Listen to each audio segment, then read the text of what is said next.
Hello and welcome to our 6-week Tuesday wrap-up. This week found us focusing almost entirely on the central limit theorem.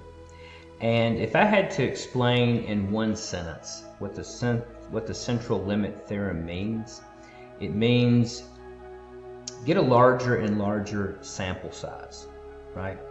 For example, if I want to know if my coin is fair, right? Fair meaning that heads should show up 50% of the time, tails should show up 50% of the time, right? So if I take the coin and I flip it 2 times, is that going to give me a good idea of whether or not I have a fair coin?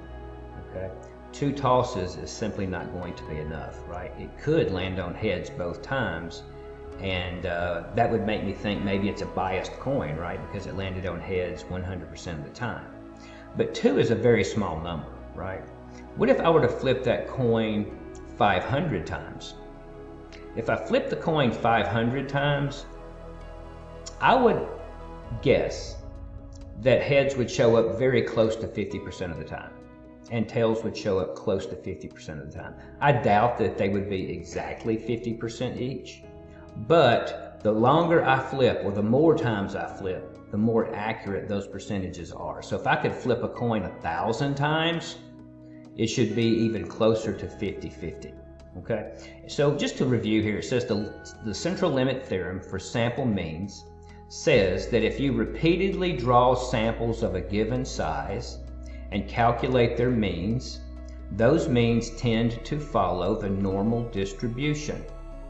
Now I used percentages, and we could use the central limit theorem for percentages or averages. So what about average?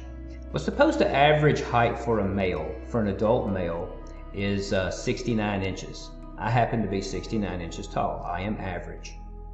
But if I wanted to do some sort of research on average height for men, would I only measure the first 2 men that happen to walk by?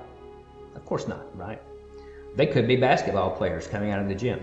They're going to be unusually tall probably, right? So what should I do? Well, instead of measuring 2 randomly selected men, I should maybe measure 50. If I want an even more accurate estimation, an estimation closer to that 69 inches, maybe 100, 500, maybe 1,000 men. The point is, the larger the sample, the more your outcome is going to mimic the actual population parameter. I hope this helps.